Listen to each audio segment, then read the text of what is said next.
Welcome to On the Middle East. My name is Amran Zaman, and today I'll be discussing the stunning defeat of the ruling party in Sunday's local elections in Turkey. The main opposition Republican People's Party swept major cities and districts nationwide, achieving its highest result since elections in 1977 and overtaking President Recep Tayyip Erdogan's Justice and Development Party at the national level for the first time in 22 years. With us here to discuss the reasons for this upset and what it means going forward is veteran Turkish commentator Kadri Gursel, who joins us today from Istanbul.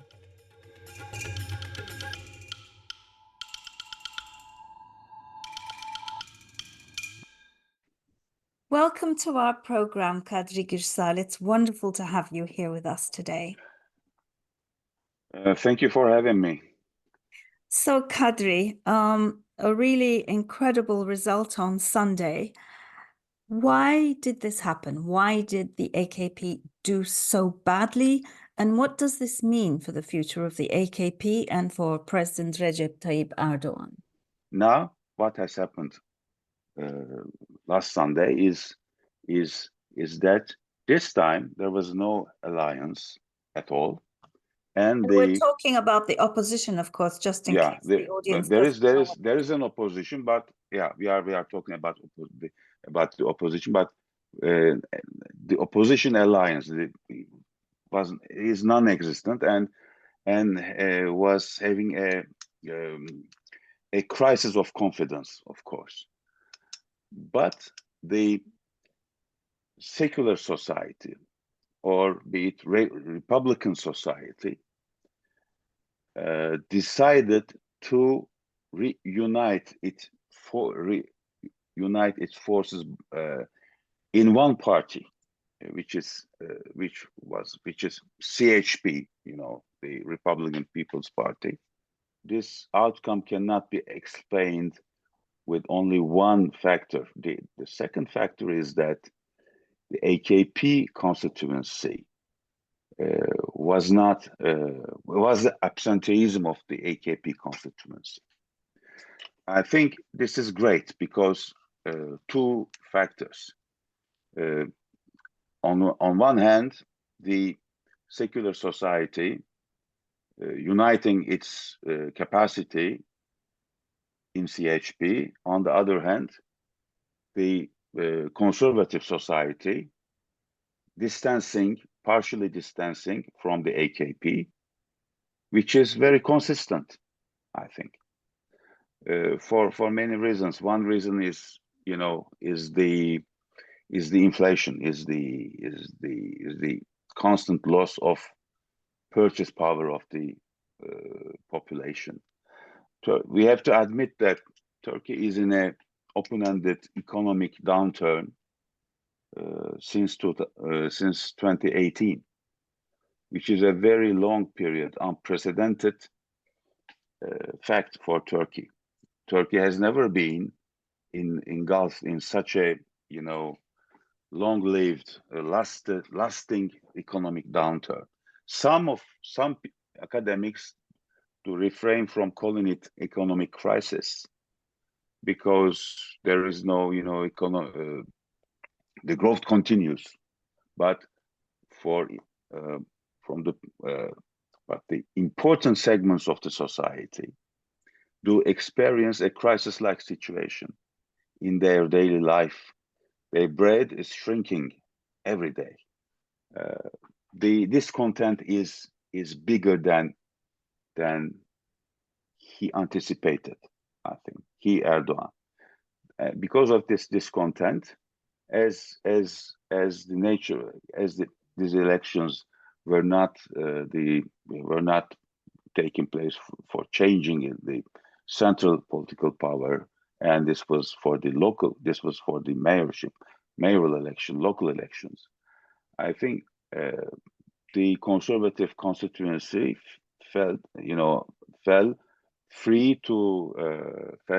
freer or to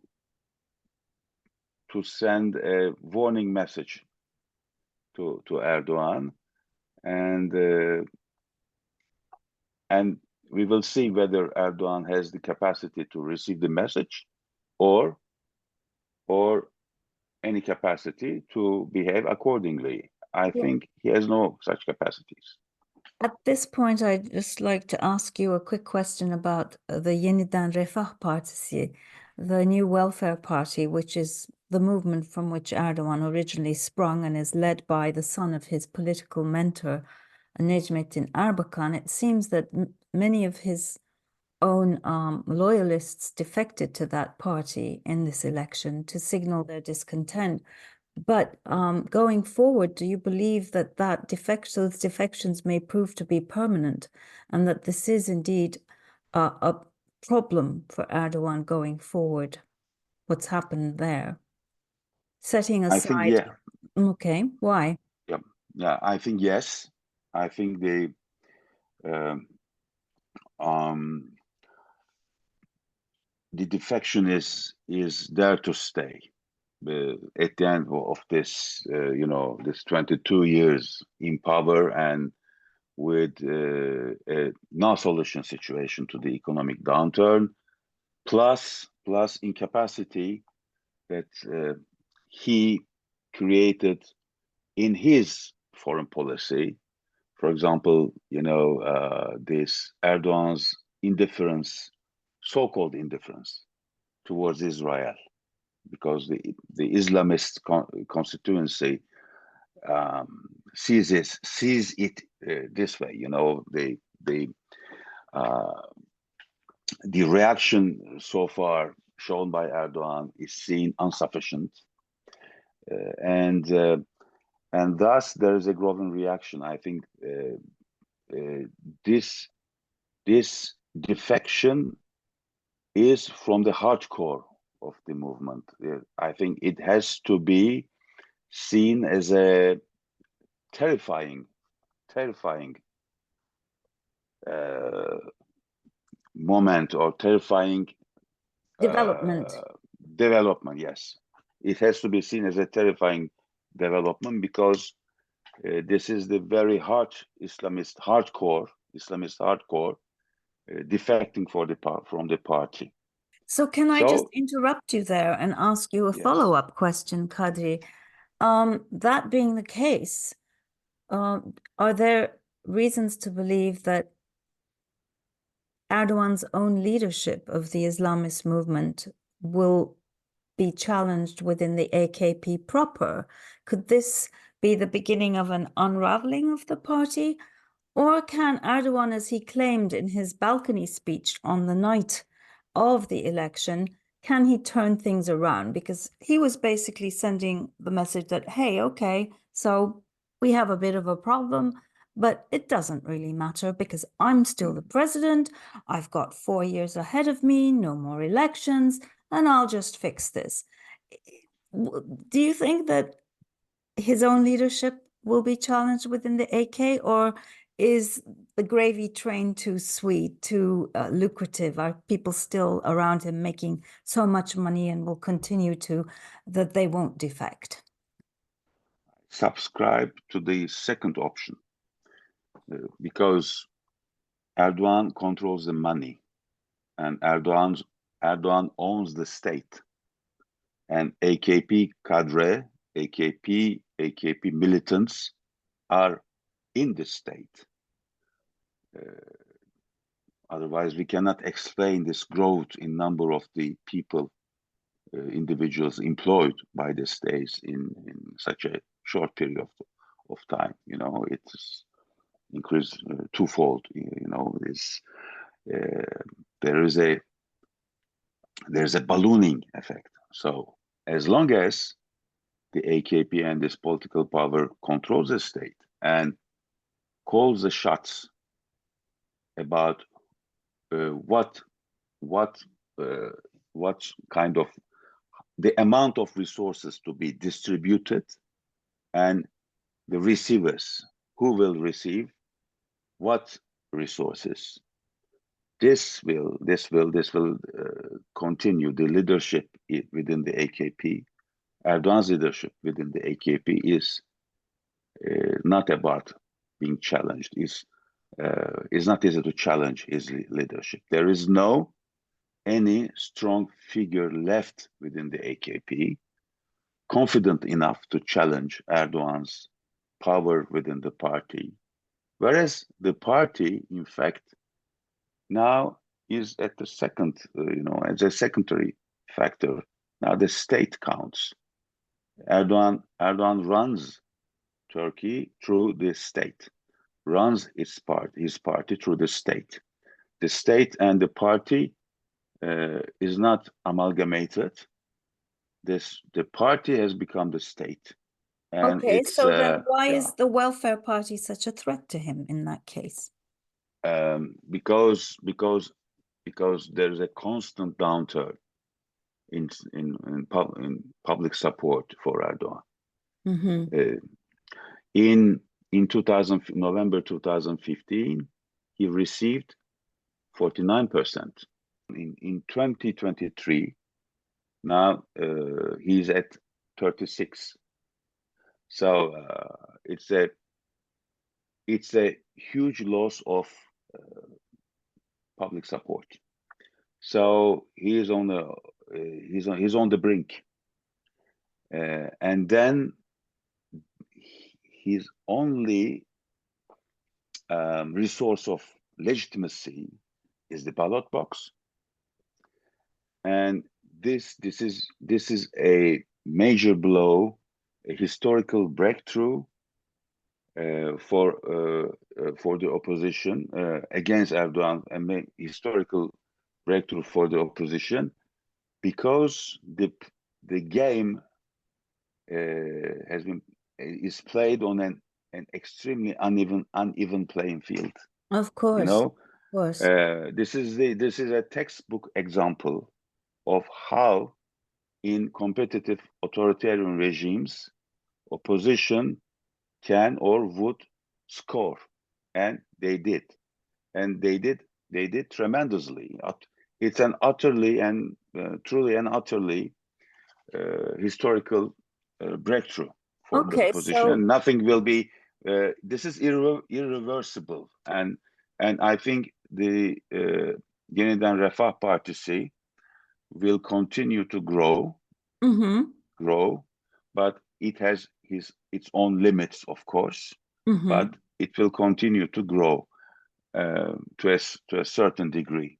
So what does Because Erdogan do then? Does he just allow the whole thing to come apart, or will he decide, okay, I can't risk this anymore and double down on authoritarianism, start locking up more politicians? good question. Yeah, what Good happens question. next? I think Erdogan finds itself in a total impasse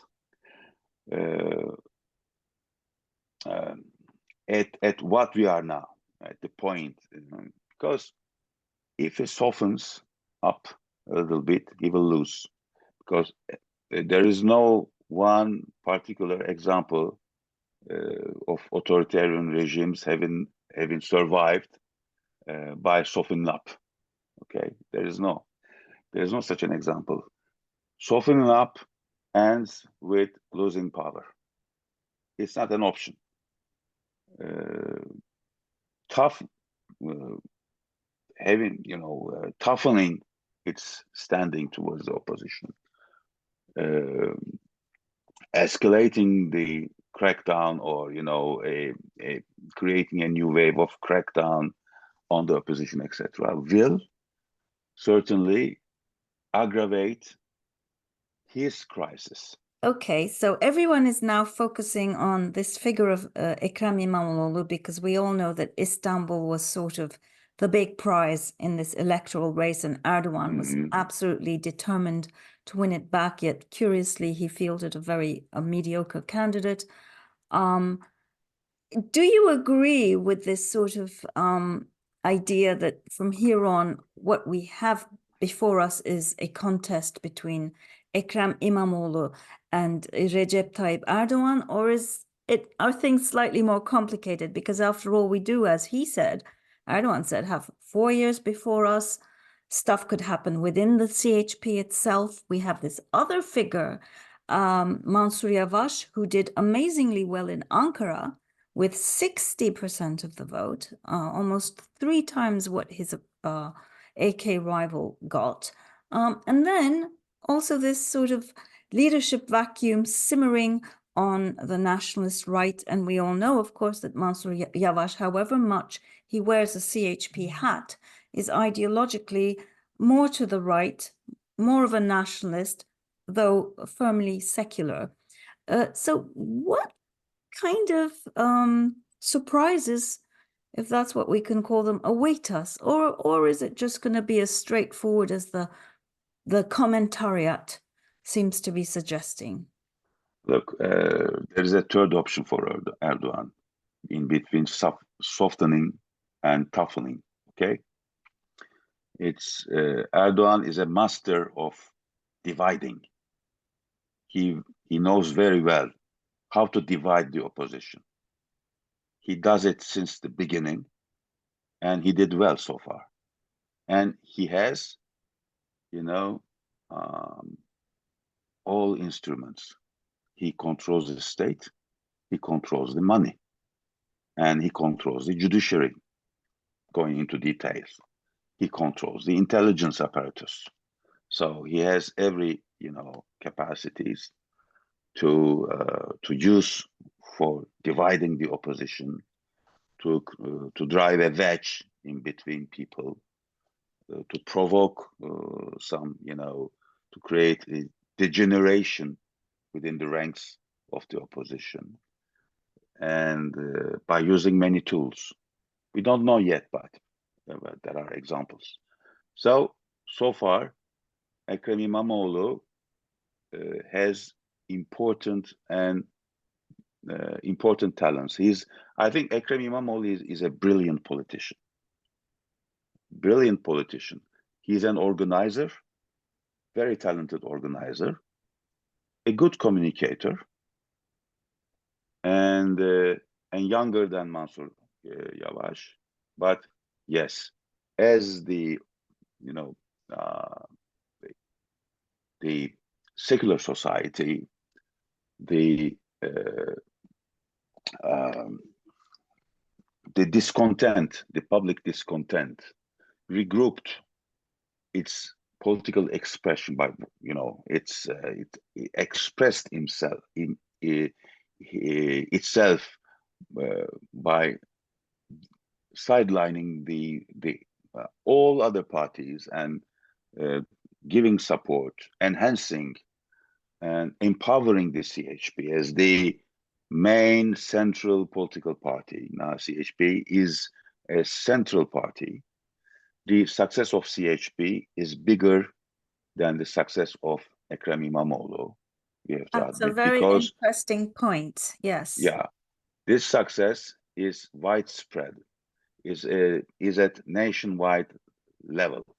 Okay, what we have seen in Istanbul in 2019 and in 2024, last Sunday, has repeated itself in many places in Turkey. And then the political map of Turkey has changed tremendously.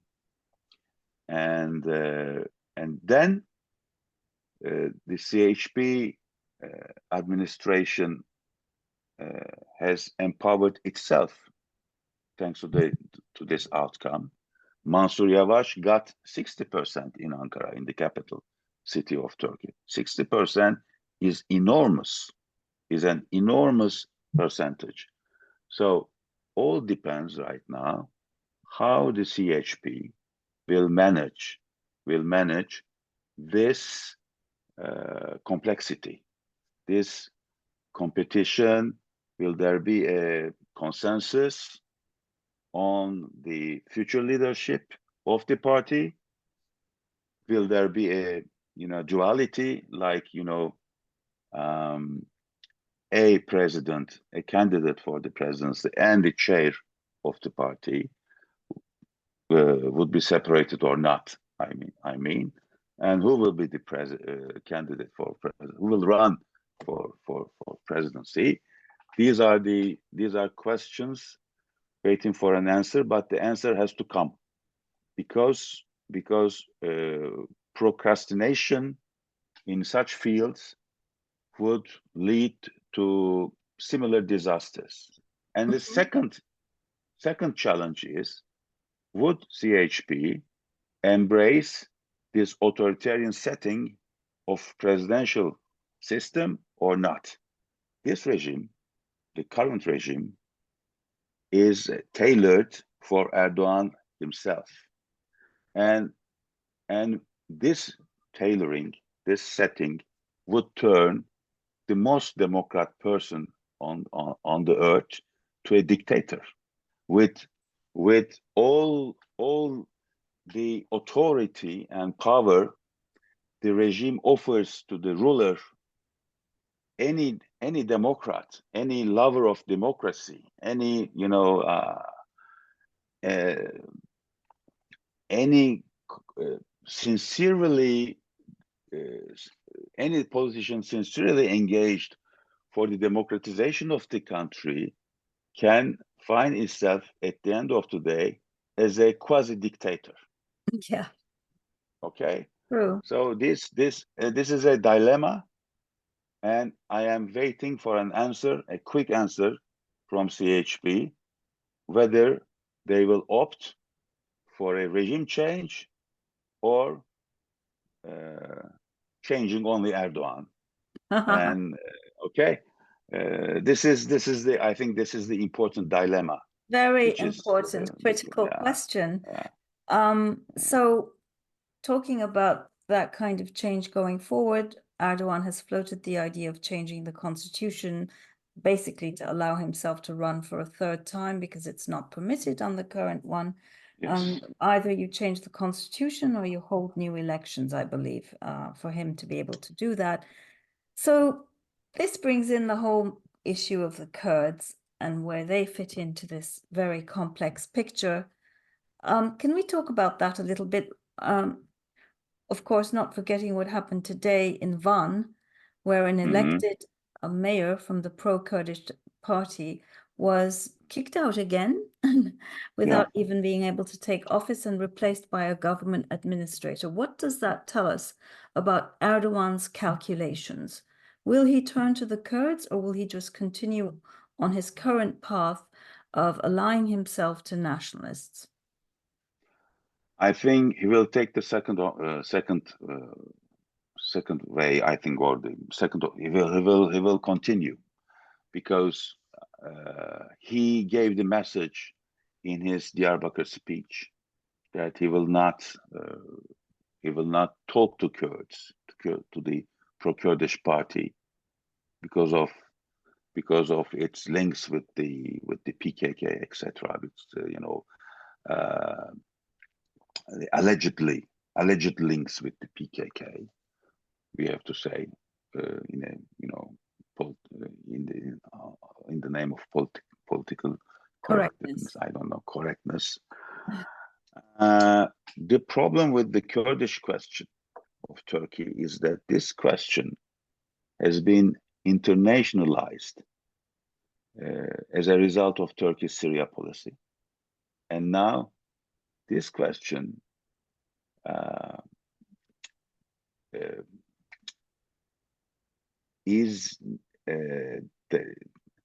has many partners. This question has many partners.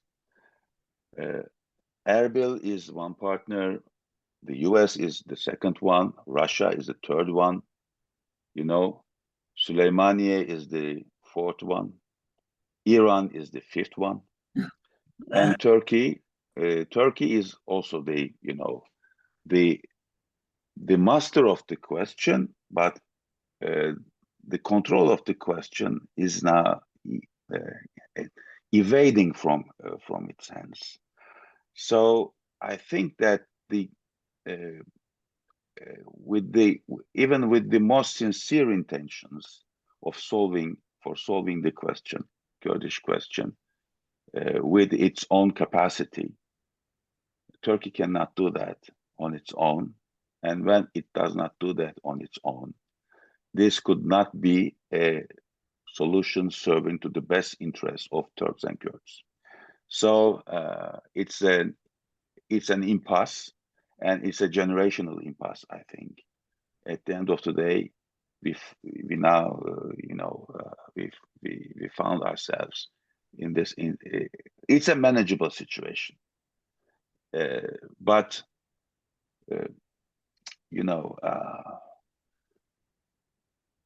I don't expect that the regime in Ankara would suppress, would deny, all the democratic outcome of the local elections by denying Kurds the local rule, the ruling themselves. They because they did so. It was a totalitarian response from Ankara, and now I think there will be a kind of a hybrid approach, tough and soft together, within its own complexity. Erdogan would leave a open door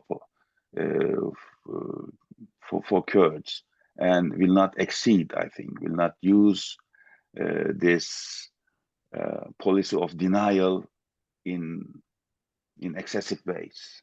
Final question. I know you have to run. Do you see Erdogan grooming anyone as a successor, particularly in the wake of Sunday's defeat? Will that process, if it exists, accelerate? And who might that successor be? Well, there are potential candidates, which their names are circulating around, and there are some hopefuls, but I don't know who is the hopeful and who is the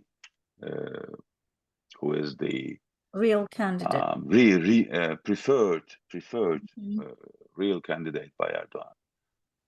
Hakan Fidan's name is circulating. The son-in-law's name is circulating, and there is no third name. There is no third name left. So that's an interesting. It all depends, because Erdogan ruled Turkey is a one-man rule, one single man, one man rule. Am I correct? But we always with coalition, with coalitions. That's true. He had the coalitions first, and now the nationalists. It's the Nationalist Party and some segments of the state, and will there be a transitional period? Will there be a drastic passage to democracy, or a transitional period through electoral ways? For example, the choice between Mansur Yavaş and Ekrem Imamoglu refers to this question, to this dilemma, and the choice in between Hakan Fidan or the son-in-law Bayraktar, or any other third person, also lays fits in this equation. So we have time, but Erdogan, only some health problems can prevent Erdogan from running for presidency in the next election. Only health problems and constitutional problems. No, there's no constitutional problem, because the parliament can take the country into the early elections, and this early elections gives Erdogan the right to compete again for the fourth term. Yes. Well, we'll be talking after those elections, if not sooner, Kadri Gursel. Thank you so much for joining us here today. Well, thank you for having me and pushing me. I did have to beg. That's quite true. Okay, Kadri, thank you so much. And this brings us to the end of this episode of On the Middle East.